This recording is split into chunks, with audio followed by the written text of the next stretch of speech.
Awesome. All right, we'll get started. So just a quick overview on how this is going to work. So if the panelists will unmute yourselves and turn off your camera when you're not speaking, leave them on for right now because we'll do some quick introductions. So we're going to start with a real quick overview on why we're here today. And Nicole, sorry, it's my speaker. That's why I was trying to work on that.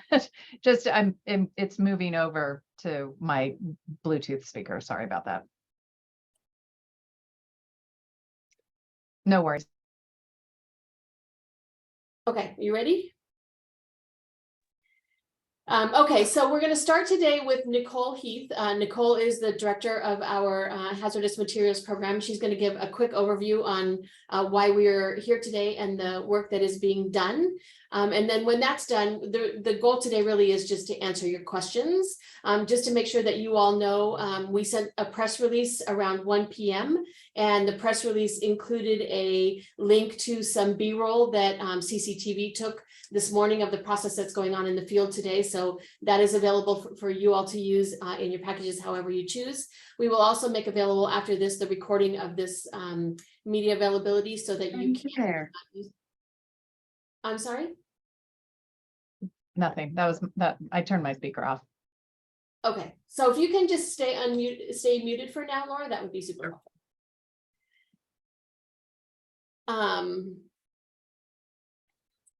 So let me catch myself up where I was. So let me introduce quickly the other two panelists that are available to take your questions today.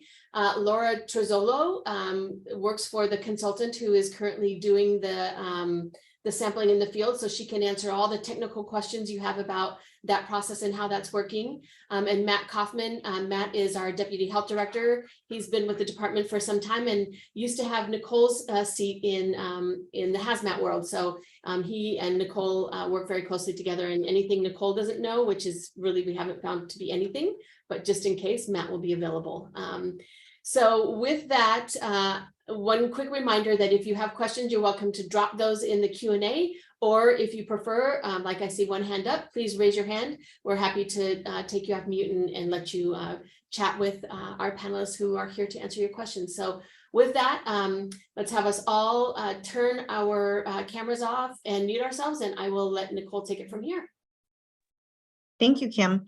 Good afternoon. So yes, we're here today because TRC, which is the toxicologist that has been hired by the county via our Martinez Refining Company Oversight Committee, is taking a total of 14 samples this week from affected areas that were exposed to the spent catalyst dust that was accidentally released by the Martinez Refining Company during the Thanksgiving holiday. Once the soil sampling is completed, the samples will be collected and sent to a lab where they will be analyzed for metals that could have been associated with the release of spent catalyst and have potential to pose health effects. So Kim, I'll hand it back over to you. Thank you. Great. So Nicole, I think if you just want to keep your camera on, we will, I'll throw this first one to you. So Tara Campbell from ABC7 wants to, is hearing from some residents that it's unclear if they will be reimbursed for produce losses and for replacement of soil. Can you talk a little bit about how that does and doesn't work?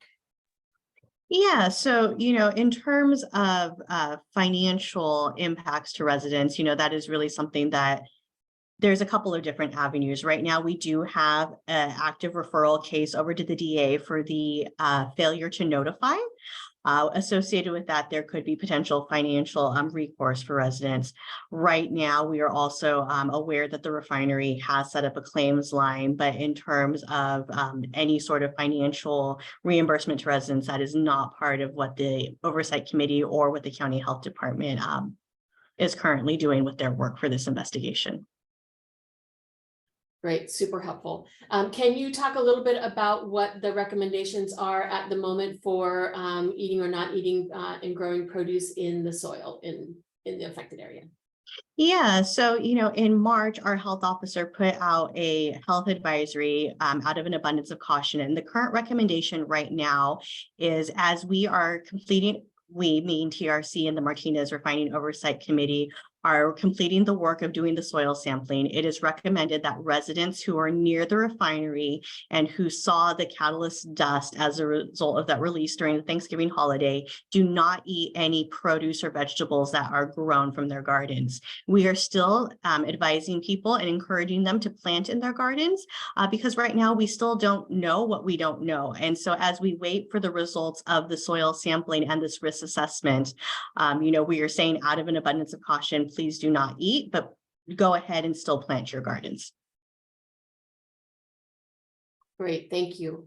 Kylie, I see that you're asking about photos of the testing. Yes, we have photos to share, and we will make those available as well.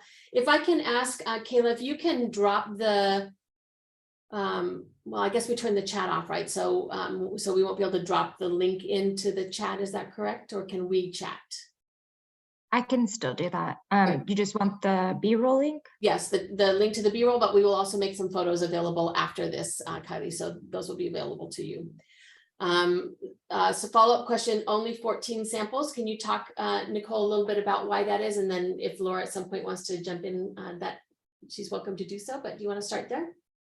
Sure. So, in terms of the soil sampling areas that were identified, we really were leaning on TRC, our selected toxicologist and risk assessment experts, to be able to tell us how many samples to be taken and where the samples are to be taken.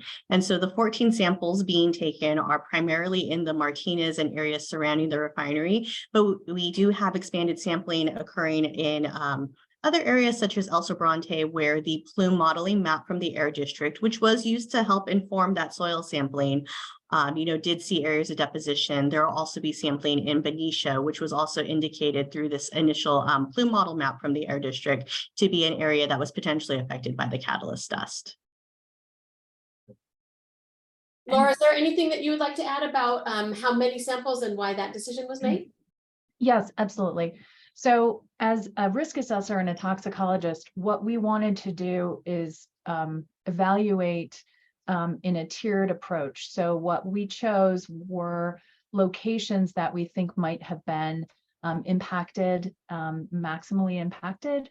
And in that way, we know that when we collect the data and we see the results, that if we're seeing, results that show, impacts, exceedances of screening levels, then at that point we'll have to kind of come back as a team and figure out what our next steps might be in an expanded soil sampling design to go out and collect additional data to better characterize the situation in the community. However, in our sampling design, if the reverse is, if we see lower concentrations or maybe non-detect concentrations, that gives us a sense of confidence and comfort to know that even in a worst case, our scenario is showing that concentrations are not at a level that would be a concern. Perfect, that's helpful, thank you. So I'm going to ask you to turn your camera off. I'm going to actually throw this next question to Matt. This is a question about the DA's process. So has the DA taken any actions or opened an investigation?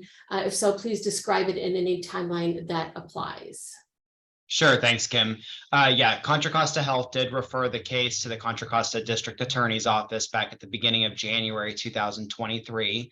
Shortly after referring that case to the district attorney, they did notify the health department that they had accepted the case and will be handling the investigation of that case. In terms of the status of the case, where they are with their investigation, those questions would be better answered by the Contra Costa District Attorney's Office. Thank you so much.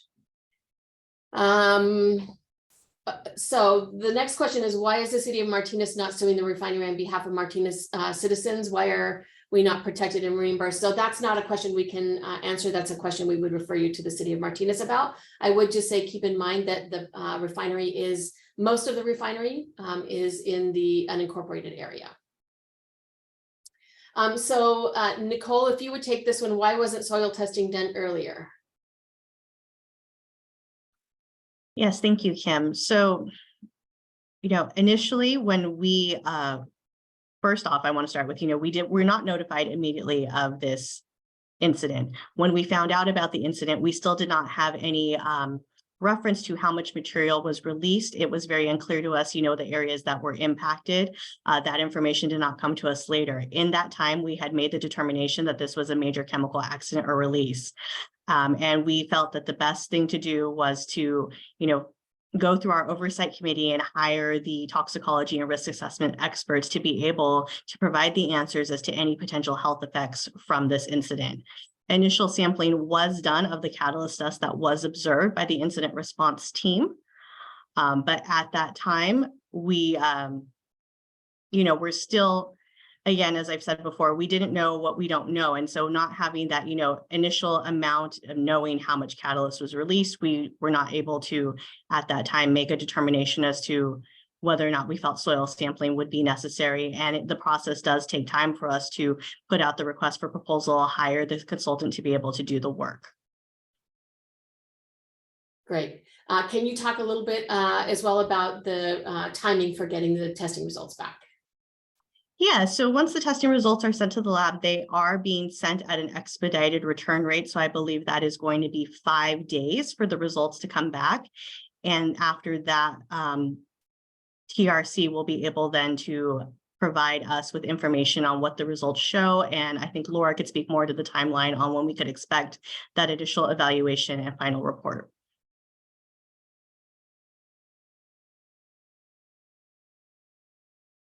Laura, you're muted, so we can't hear you. Let's try one more time. Okay, sorry. As Nicole mentioned, we will be receiving data results in a 5-day turnaround.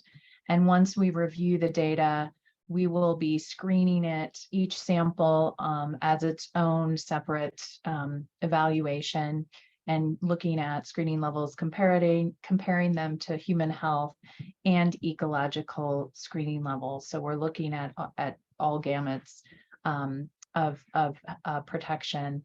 And in order for us to do that, it does take some time for us to evaluate the data and also to create something that is technically supported. And as they mentioned, the county mentioned, I'd say the end of the month would be sufficient for us to get that information out to the county. Great, thank you, thank you, thank you. I'll have you, there you go. Okay, great. So Matt, I'm going to throw this one to you. The question is, are you trying to get the refinery to pay for the sampling and testing? Thank you, Kim. The county's industrial safety ordinance, which was passed in the late 90s, does give the Contra Costa County Health Department the ability to seek reimbursement for expenses that are spent to investigate the incident.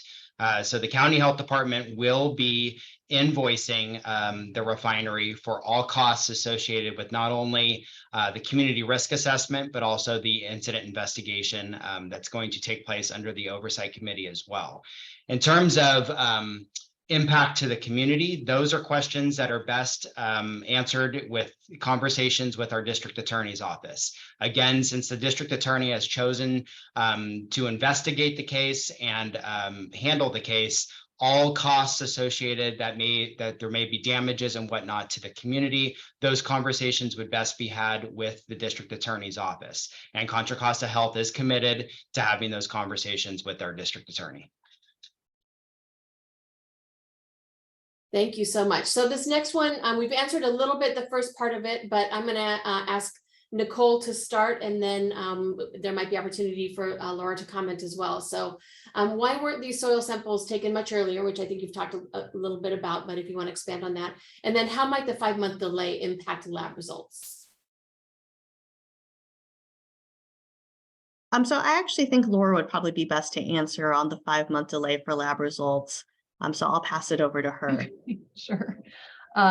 Well, as far as we know, I mean, obviously, collection of data is going to occur in the top 6 inches of soil.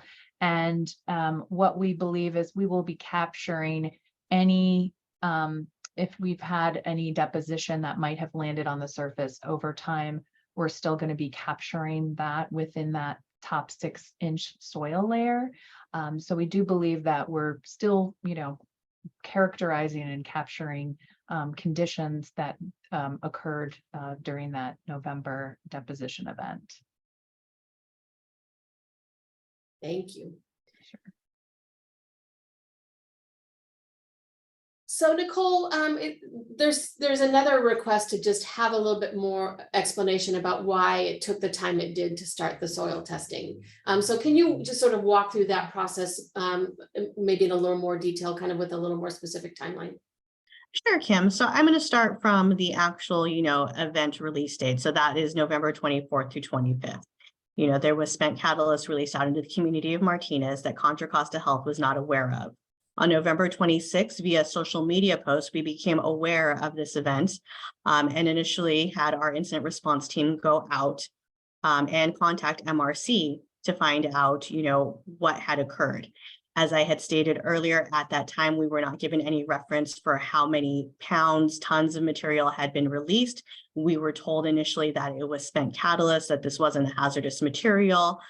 So when we went out and initially were taking our samples, that was really based on any calls or complaints that were coming in that we had been told of by the Air District, who were the one who received the calls and complaints. We did not receive any directly, and also by going out and checking over at areas near the refinery. Again, after that point in time, then we did our own individual wipe samples, which is where we had the indication that there were elevated levels of materials in the spent catalyst dust, which was consistent with a secondary safety data sheet that was given to us by the refinery. It wasn't until early in December that we were told that there were 20 to 24 tons that had been released. At that time, we were also pursuing getting a plume modeling map so that we could have a very good understanding of exactly where this material was deposited, how much of this material would have been deposited in certain areas of our community and other, communities. As we've indicated, Benicia is also showing potential effects. Once we knew that 20 to 24 tons had been released, we were made the determination that this is a major chemical accident and release. And the reason that it's significant and that I bring this up is, as Matt said, through our industrial safety ordinance, when we have a major chemical accident or release, this gives the county certain abilities. And one of the abilities for that is for us to form the oversight committee. The oversight committee, we were given direction to form through the Board of Supervisors Industrial Safety Ordinance Community Warning System Ad Hoc Committee meeting, which occurred in January. At that time, there was, great interest from the community in terms of who was going to be sitting on the oversight committee. And just to give everyone a frame of reference, when we form these oversight committees, the oversight committees include a chair from Contra Costa Health. It will include certain city representatives, and it includes community members and representatives from the facility of which the event occurred, including not only a facility representative, but also a labor representative as well. And so, it did take some time to get the committee formed. Once the committee was formed, they immediately went into action and put out requests for proposals for consultants to identify consultants to do the work. Once that was done, we went through our contracting process, and then we worked with TRC to be able to get all of the information they needed to come up with their sampling plan. And now here we are today doing the sampling. That's super helpful. Thank you, Nicole. I appreciate that. Can you talk a little bit about the purview of the committee and what the purpose of the committee is?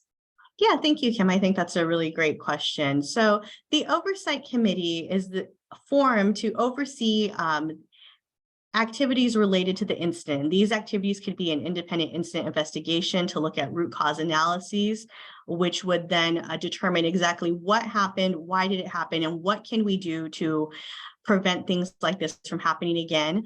Community risk assessment, which is where we're at right now with TRC in terms of doing soil sampling and looking at potential health effects. The intent of the oversight committee is to have this group of people come together to provide a very transparent process, which also allows for community member input and ensuring that, no one entity is making all of the decisions. And so, we have the oversight committee meetings when the decisions are made. There is a voting process. It is by a majority vote, but it allows us to be able to hear what the concerns are from the community and have that community voice as part of the process as we go through this. And they're also, responsible for, we're responsible as the oversight committee for holding the facility accountable. In this case, it'd be MRC through these activities. Great, thank you, super helpful. Is there an estimate of how many residents were impacted by the spent catalyst dust? I do not have an estimate of how many residents were impacted. Okay, great, thank you. So this could be either for Nicole or perhaps for Laura. In fact, why don't we start with Laura and see where we go? Does the wet weather that we've had impact the testing? The wet weather should not impact the testing. As I mentioned, previous rains since the deposition would have only maybe moved that ash down a little bit, but not much. And when it comes to the actual soil sampling, I don't see that being a concern. And as I mentioned, we're collecting, enough soil. We're not just looking at that top inch. We're going half a foot down. So I believe that our sampling plan is robust and should be able to, quote unquote, weather any conditions with the weather. Great. Laura, while we have you on, maybe you could talk a little bit more through how the sampling works. Like, so somebody takes a sample, how does that happen? Just briefly how that process works. Sure. I will say I'm not a field person, but what I believe, and her name is Laura, she's a Laura Tate, so we're both Laura T's, so it's a little bit confusing. She actually was able to go out into the field. They're using hand augers. It's a very,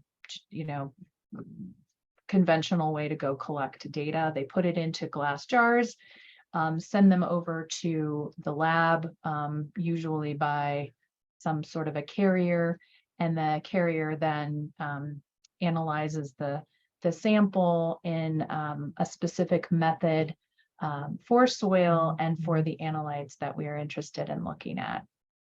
And then the laboratory, once they analyze that, then they provide us with a laboratory analysis report. Great, thank you. That was helpful. So not sure if this one will be for Laura or Nicole, or maybe even Matt, who's been in this business for quite a long time. Have there been similar catalyst releases from other refineries or the same facility even in the past that the county has looked to for insight into ongoing assessments? How common is this type of accidental release? Laura, do you want to start and then we'll pass it off to our team? Sure. I've been in risk assessment for about 27, 28 years, and I've never been involved in this particular situation, but that's not to say that it has not occurred in the past, and I'll leave it at that. Nicole or Matt, anything either one of you would add to that? And what I will say is that, in terms of catalyst releases, there have been 2 previous catalyst releases from the Martinez Refining Company location under its previous owner, which was Shell. Those occurred in the early 2000s. While they were similar releases, it was not each release, and each incident itself is certainly very unique. There were different circumstances for each of those. So while we do track every major chemical accident or release that comes in, based on our review, this was not a similar type of release as to what we've seen in the past. And in terms of the frequency, I do not believe that we have, seen frequently other releases related to FCC or fluid catalytic cracking units recently. those are words everybody uses every day. Nicole, I'm going to come back to you. Can you sort of describe how big the testing perimeter is, what cities and communities are involved? Just kind of, describe it in words. We have pictures of it, but if you could just describe it as well. Yeah, so, right now we are, if you can imagine, I think, looking from central to West Contra Costa County, we are looking at locations, above in Benicia, down in the Martinez area. And when I say Martinez area, I'm not only talking about, the downtown Martinez area and the Vine Hill area, but also, further down near Franklin Canyon and the Alhambra Valley. Then we also have sampling locations over in El Sobrante and Hercules area. So we are really covering kind of a broad range of Central through West County. And as Kim mentioned, we do have a picture of that, and I do believe that is posted on our website as well.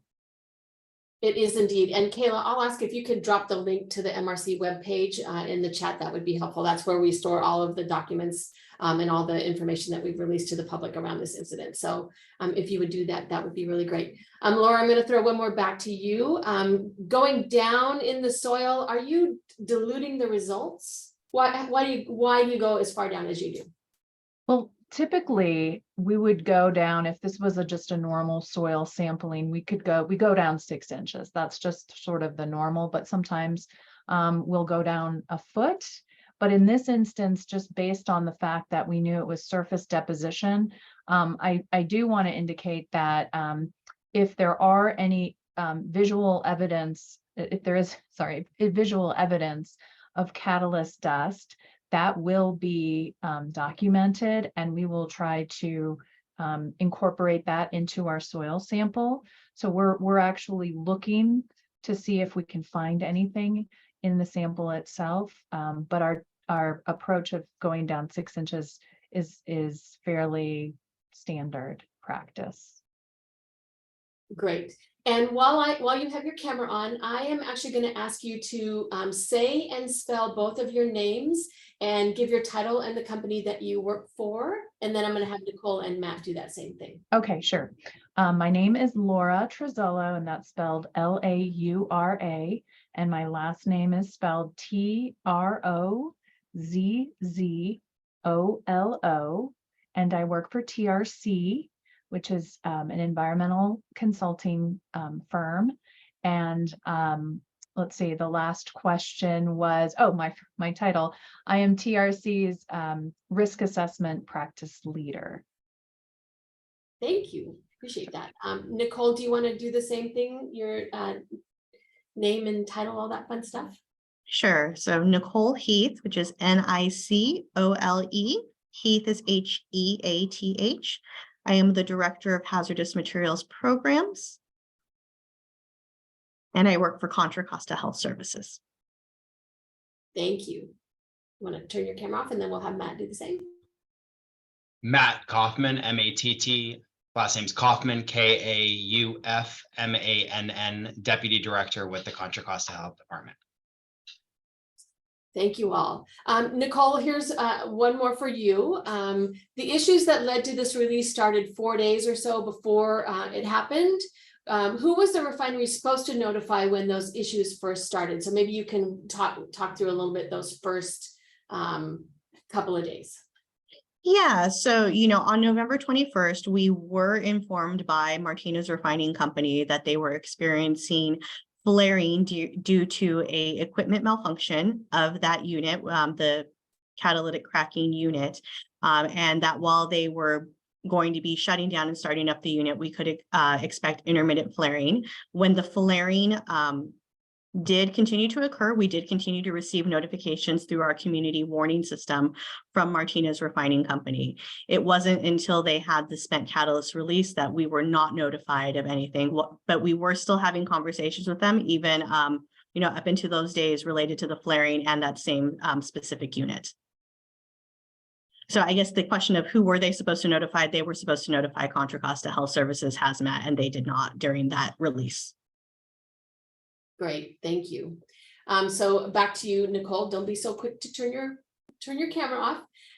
What power does the county have to make decisions and demands about future operations at the refinery? And given the history of these releases and frequent flarings, what might negative impacts on the local community? Maybe let me look at that again. Given the history of these releases and frequent flarings, when might negative impacts on the local community prompt negative impacts to the Martinez Refining Company? So I think in terms of, what we're doing, first off, I've mentioned the independent investigation of root cause analysis. So I'm going to go back again to that term I used of major chemical accident or release. When there is an incident that is deemed a major chemical accident or release, the refinery itself is required to do their own incident investigation and root cause analysis. In this case, through our oversight committee, we are also doing our own independent incident investigation and root cause analysis. And the reason that this is very important is because this is the investigation that is going to tell us exactly why did this incident occur. Looking at the contributing causes and the root causes of this. Is there a management system? Is there a mechanical integrity failure for this? And then developing action items to correct what we have found from this incident investigation, which the refinery will need to implement. They will have to develop a plan and will be held accountable for implementing the corrective actions. These corrective actions are in such a nature that they are intended to prevent something similar from happening again. We also, through the hazardous materials department, when there's a major chemical accident or release, can also do a safety inspection of a specific unit, which we are doing. That started in February and is wrapping up this week. That safety inspection is going to be looking at different protocols within the refinery for various programs that they have to see if there are any corrective actions that need to be identified for the refinery to implement. So I think that's answering kind of the first part of the question, Kim, is, what are we doing to kind of hold the refinery accountable for this? How are we looking at preventing this from happening again? Anytime incidents of this level occur, we are able to require the refinery to, do the independent investigation, and we can elect to do our own as well. And if you don't mind repeating the second part of the question so I can answer. Yeah, so it was really about when might negative impacts on the local community prompt negative impacts to the Martinez Refining Company. So as much as you're comfortable, you might talk a little bit about what the DA does, what referring the case to the DA does for the community. Yeah, okay.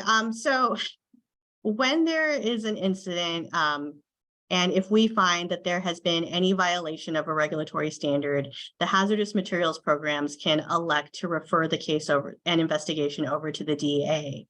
When the DA gets the case, once the referral is accepted, as I had mentioned beforehand, then as a result of the DA's case, I do believe that there can be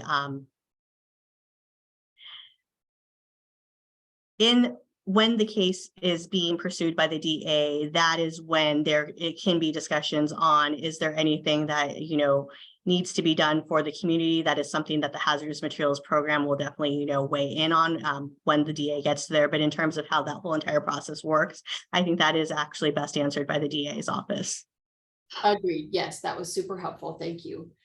It looks like I have answered all the questions. I'll do one more call for any outstanding questions that might be on the table. Are there any others that anybody would like us to address?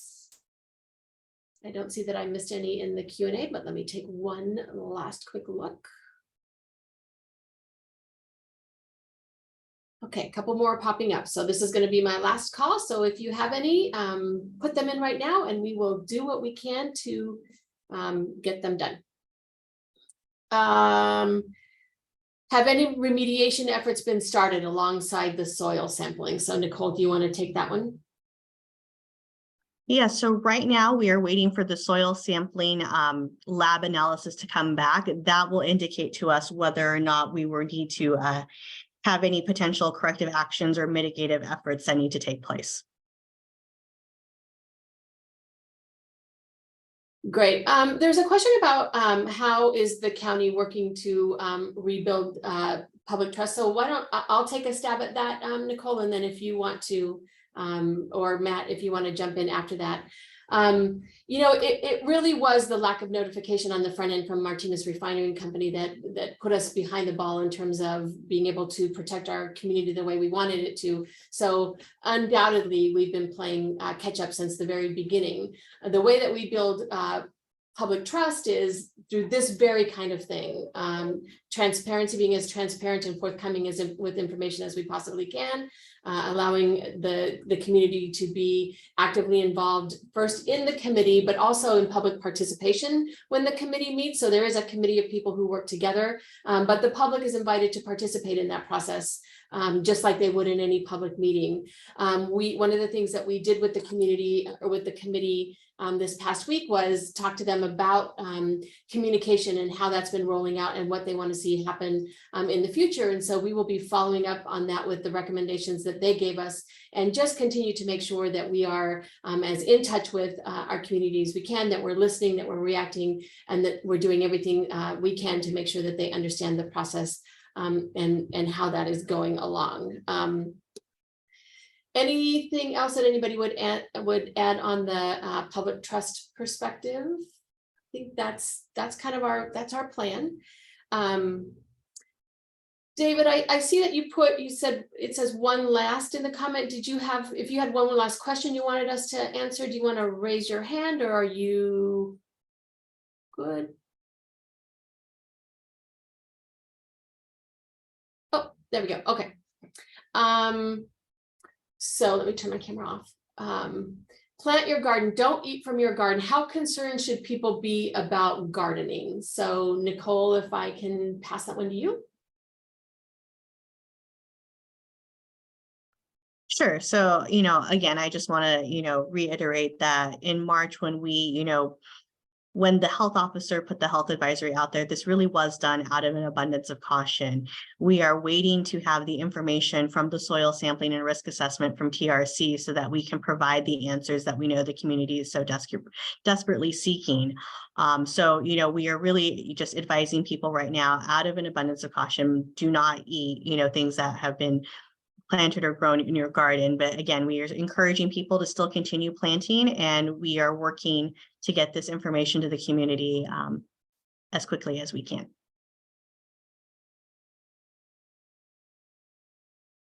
Okay, and then there's a question, did any people report ill health effects? I can throw that to Nicole, but I will tell you there's not really a conduit for people to report their ill health effects to us. We really recommend that folks go to their own doctors. But Nicole, is there anything that you would want to add to that? Nothing to add, Kim. Thank you.